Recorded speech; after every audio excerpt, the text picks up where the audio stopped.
So, hello and welcome to Vue and Vuex, the good, the bad, and the ugly based on GitLab's use case. I don't think it's the same talk as Jacob as gave, so bear with me a bit. So first, a bit about myself. My name is Filipa, and as Divya said, I work for the CI/CD team on GitLab, and you can find me on those links. So, today I'm going to walk you through how we at GitLab use Vue, the problems we had, and how we have fixed them, and mostly how our values at GitLab made an impact in our technical decisions. So first, let me start by telling you that we are hiring. So I hope that by the end of this talk, I have convinced you, at least some of you, to go check our jobs page. So let me tell you a bit about GitLab, the company, to see if I can really convince you to go there. So we are more than 380 people and 92 pets. And I had to update this slide twice this week already, so I'm pretty sure this has changed. You can find us all in our team page. And so far, there's nothing different about us here. Unlike most companies, we are remote only. And this means we have 0 offices. And we have people working from 47 different countries and regions at the time. So besides the amazing perk of remote work itself, we have a few more. Exactly because of being remote, we work asynchronously, which means that we own our own schedule. We have a no-limit paid time off policy. And every 9 months, we all get together for a week to get to know each other and to bond. And so far, we've been to Austin in Texas, in Cancun, Mexico, Cape Town, South Africa, and Greece, and the next one will be in New Orleans. So it's not really the normal perk, but for me, it's the cherry on top of the cake, is that you get to work on open source. So not only you get to work with awesome people for all around the world, you are not limited to a location, so you get a lot of talent. You also get to work with people outside of your company, and every now and then you get to be inspired by amazing contributors. So in our handbook, we have a section with our values, and at GitLab, our values play a huge role in our technical decisions. So choosing Vue and Vuex, it's a great example of that. So we believe in results, efficiency, and iteration. And this means that we track outcomes. We do not track hours. It means that we care about the code that we achieve and the code that we shipped. And it means that we also have a sense of urgency to try to get things fast, to try to get the results out as fast as possible. So ultimately, it means that the boring solution will always win. And the last important thing is that for us, everything is a draft. We iterate over things, and we trust that we will know better once we have released something. So let's go into our technical stack. GitLab is a Rails-based application, and for the front end, what this means is that an YAML template will be rendered on the server with the HTML. So it's basically a server-side rendered application. And like most Rails applications that are as old as GitLab, our front end used to be entirely written in CoffeeScript. So about 2.5 years ago, we transpiled it all to JavaScript with the heavy usage of jQuery. But we needed a tool that would allow us to ship features a lot faster than jQuery would have. So we needed Vue. That's when Vue came along. So let's start with the good parts about Vue at GitLab. So as you know, Vue is a progressive framework, which made it a perfect fit for us because we didn't need to rewrite our entire front-end code just to have a new framework. So the fact that the core library is focused on the Vue layer only, it made it super easy for us to pick it up and just include it in our code base. So this is one of the first features we've done with Vue. It's the issue boards. And if you're not familiar with the issue boards, this is basically a Kanban board. You can have a lot of lists. You can drag them around. You can edit lists, and then you can add the issues to it. You can do a lot of filtering, also edit the issues, close the issues, assign people to them. And it would have been possible to do this with jQuery. It would just have been super time-consuming and super error-prone. So can you guess how long did it took us to write this feature? Yeah, it took us 1 month to write it with Vue. So Vue is great, but building everything I just show you in 1 month also requires some amazing devs, and props here go to Phil and Douglas. So the second good thing about Vue for us is that allowed us to have real-time data effortlessly. So if you ever used GitLab CI solution over 2 years ago, in order for you to know if your pipeline has succeeded or not, you would have to keep refreshing the page, which for me was very stressful. Are we there yet? Is it failed already? So with Vue, we just were able to use the API, and now I don't need to keep refreshing the page. So the third great thing about Vue for us is that we could do the small iterations. We didn't have to rewrite everything, which meant that for every new feature, we could start a new Vue application. And this is kind of what GitLab looks like at the moment from the front-end side. So let's go on to the bad things. When we started using Vue, there were a lot of things, a lot of tools that didn't exist. S-lint Vue plugin wasn't a thing at the time, which meant that for every new Vue file, we had a different style. So once we realized that none of our code looked the same, I started working on an internal style guide. It was really cool to have an internal style guide, to have some guidelines, but can you imagine the review process? So besides you having to review the architecture and the code itself, you also have to check if the methods are in the right order, if the line break is in the right place. It was very painful and time-consuming. So when S-lint Vue plugin was released, we were super happy. And luckily for us, our style guide inspired the official one, so there wasn't a lot of things we had to change. We just started using right away. And in the meanwhile, we removed our internal style guide because we like to keep a single source of truth, and we now just refer to the official one. So you know what else wasn't stable enough? Vuex. And the problem with no Vuex is that you can easily lose track of how and when, through the lifecycle of your application, the data is being changed.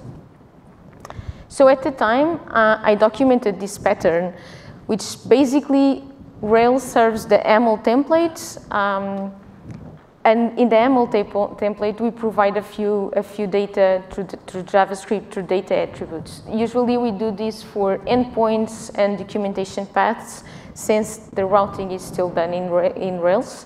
And then we have a main file where we mount our Vue application, and the main application follows a Flux flow data, which basically talks to the service, talks to the store, and then provides the data down. And in some pages, because of technical debt, either because we didn't have time to refactor the whole page, or because the API wasn't ready yet, we needed more than one Vue application. So we created this mediator pattern that we basically does the same as the main component. It talks to the store and then provides the data down to the two Vue applications. So we don't do that anymore. In the meanwhile, we've added Vuex. So I documented this pattern again, which basically, for an action that makes a request to the API, we create a request namespace action, a receive namespace success action, another one for the error, and one called fetch namespace. So your component will only know about the fetch, in this case, the fetch user's action. And the goal here is to guarantee that the application, all the applications follow this same pattern and that the actions are human readable, because it used to happen that going through the code, the state was being changed, actions were being dispatched, and it didn't make a lot of sense. Then why is this being changed right here? So with this pattern, we kind of understand the user flow of our application. Also, the actions are a lot more contained, and this makes unit tests a lot easier. So for all these actions, we only have to mock one request for the fetch action. But we've learned so far that documenting is not enough. There will always be someone that won't read the documentation. So I started working on a GitLab Vue CLI that will basically scaffold this pattern. It will scaffold the main Vue component, and it will also create the tests. So let me see if I can get to the screen. Yeah. So I can't read it from here, which is cool. Okay, so let me start the CLI. Okay, so the first question that you can't see because it's way too small. Sorry. Okay, let's go ahead. So the first question, it will ask what is the namespace of your new feature. I'm going to call it a Filipa fiche, o resto que se lixe, which basically is Portuguese for Filipa is cool and nothing else matters. And the second question is, what is the ID of the DOM element where you want to mount your application? So let me just give it something. And the third question so far is asking if we want to the main fetch request to keep pulling or not. So I will just say, yeah, let's go with pulling. And what this does is it creates two folders, one for the main app and one for the specs. So let's see.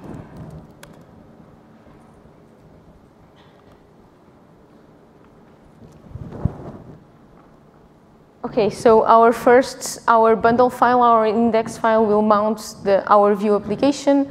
Our main application is already here. It will already call the main fetch action, and it will have like a loading icon for the loading state, some error placeholder, and the data we receive. And our store is already handled. So we have our actions. This one will handle the pulling. It will follow the pattern I just showed you. And the same for the mutation types. Sorry, the mutation types and the mutations. Everything is here. Also for the state. The getters is just an empty file. I didn't have time to finish that. So let's get back into the terminal so I can show you the... It's easier if I look this way.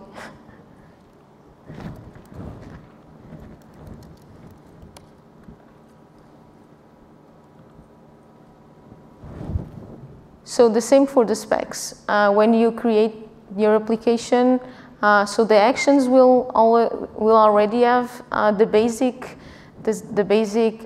specs for success and for error. The same for the mutations, they are already all being tested here, and the application will also have the basic specs of testing that when it's loading, it actually shows a loading. When the request has succeeded, it will show some data, and for the error, we will show just an error state. Okay, so let's get back.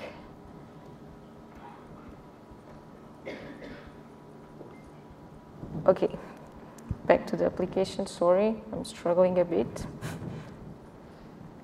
Okay, so the third bad thing for us, because we didn't want to stop shipping new features, we after after 4 or 5 Vue features, we had a lot of duplicated codes.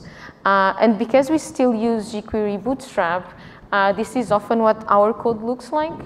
And exactly because of that dependency, this also happens a lot, which is not great. So in order to fix these two problems, the code duplication and having jQuery in most of our Vue codes, we started GitLab UI. So GitLab UI is currently a wrapper of Vue Bootstrap and will allow us to keep the old YAML code using jQuery Bootstrap and having Vue Bootstrap in our Vue code, and have, like, the user won't notice any difference because the UI will look the same. And all the components that we've built in the past 2 years that are reusable inside GitLab, we will move them into this new repository. So let's go into the ugly. And for me, the ugly is when your technical debt grows so much that it causes user-faced bugs. So let me walk you through a few examples. So one of the first problems we bumped into was using a jQuery tooltip with Vue. And this is super annoying because if you notice it, the state changes, but tooltip remains the same, and at the end, the title property actually changes. So basically, as you know, jQuery works with the virtual DOM and jQuery works with the DOM and Vue with the virtual DOM. And so we had to actually tell jQuery to update. It sounds very obvious now, it didn't at the time. So this was our solution. We created a directive that updates, tells jQuery to update the content, and we use this directive everywhere we have a tooltip. Hopefully, we won't be using this anymore with GitLab UI. So another example of a problem we had with tooltips was the icons for the approvers. So in a merge request, you can set how many approvers you need for your merge request. And the approvers are just an array of objects of users, and we render it using a v-for. So the problem with this specific tooltip is that tooltips are registered into a DOM element, and Vue reuses DOM elements whenever possible. So if you do not track v-for with a key, Vue reuses the DOM element, which already has an older tooltip attached to it. So in this case, because we were using the indexes key, which is the default, we were having this problem. So one of our devs, Lucas, he made this really cool code pen explaining this problem. So the biggest and hardest problem we had to solve so far is a huge performance problem we have with Vue. So if you are familiar with GitLab, you know the merge request page, and where we render the git diff for the code you changed. So the thing with merge requests is that they can be very small, like this one that has 2 changed files, or they can be huge. They can have more than 70 changed files. They can have more than 2,000 additions. And for each line, we can actually start a discussion and add a lot of comments. So recently, we refactored this page from YAML into Vue in order to increase the performance of it. However, due to the complexity of the data, things didn't go quite as expected. And we end up with a less performant page than what we had before. So let me walk you through some of the main problems we had and how we fixed them. So believe it or not, one of the first solutions for our performance problem was switching a vshow with a vif. So if you look into the docs, they will tell you that if the visibility of an item will often change, like if you have a toggle button that will switch the view, you should go with the vshow. But it also tells you that the vshow has a higher initial render cost. So we have this button in the merge request page where you can toggle between the inline and the side-by-side, and this was using a vshow.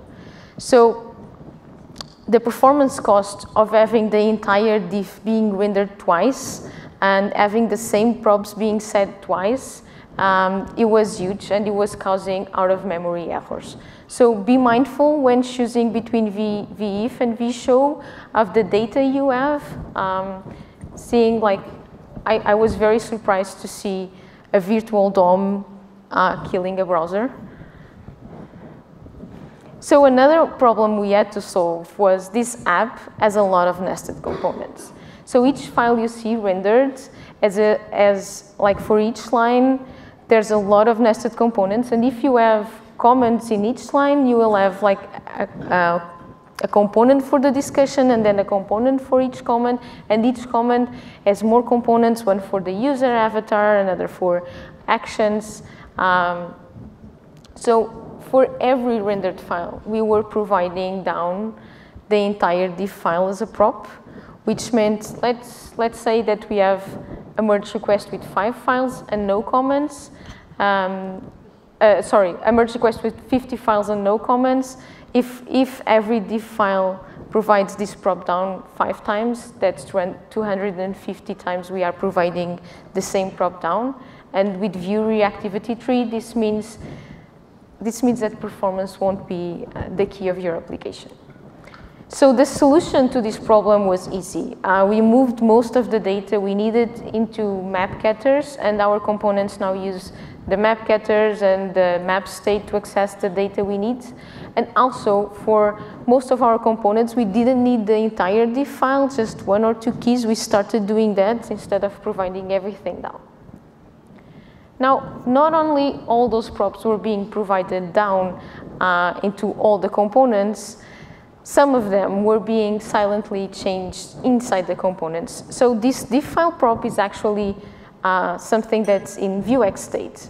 And if you notice, this computed prop is actually mutating the prop that is being provided. So every time the map diff file computed property ran, we were actually updating the states. That would trigger a change, and we would receive a new diff file prop. And we would run again the map diff file and update the state again, and so on. You can see why we add some out-of-memory errors. So the solution for this is we need to be very careful when parsing our data. We need to make sure your functions, our pure functions, and that you are not mutating the data anywhere else besides the mutations. We also move these kind of functions outside of the components. So another problem we found was with event listeners. Where you add your event listeners plays a huge role in performance. So there's more than 20,000 event listeners in this application. It's just a merge requests. So we add this feature where while you're scrolling down your diff, the title of your file would stick to the top. So this merge request had just 56 files. And the event listener was attached to the rendered file, to the diff itself. So every time you scrolled, we were triggering 56 different scroll handlers, which they weren't even needed because you only see one diff file at a time. So the solution for this problem, we actually just removed it, and we will be doing this with the sticky position through CSS and no JavaScript. So we had a lot more problems, a lot more performance problems in this refactor. I'll go just over once more, which is the Vue ones. So in this application, there are a few things that are unlikely to change through the life cycle of it.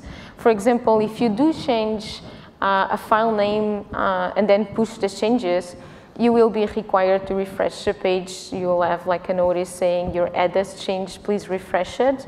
And so there wasn't any good for us listening to this kind of props that would never change. So using Vue once also helped us improving our performance. So do we regret all these refactors? No. No, sorry. We learn with them. So we understand that the next refactor can't happen like this one. And we understand the internals of Vue a little better. And we we keep in mind that for us, everything is a draft, and we iterate over it. We just need to keep iterating fast, so it doesn't get to the user in a very bad state. So even besides the refactors, with all the problems, do we regret the decision of choosing Vue and Vuex? No, because we would have similar problems with any other tool. We are a growing team. When I joined 2 years ago, we were about 10 front-end developers. I think we are 25 now. So it's normal to have some hiccups along the way. And we actually love Vue. We love the fact that it's open source, and we love the work done by every member in the community, and how the feeling of ownership increases the Vue ecosystem. So I hope I didn't scare you away. We still have positions open, and we are doing a lot of new stuff and a lot of challenging new stuff. So we have the CLI, the thing that I show you, it's just a basic version. I was working on it for the past 2 days. I wasn't even supposed to show it here. We have the GitLab UI.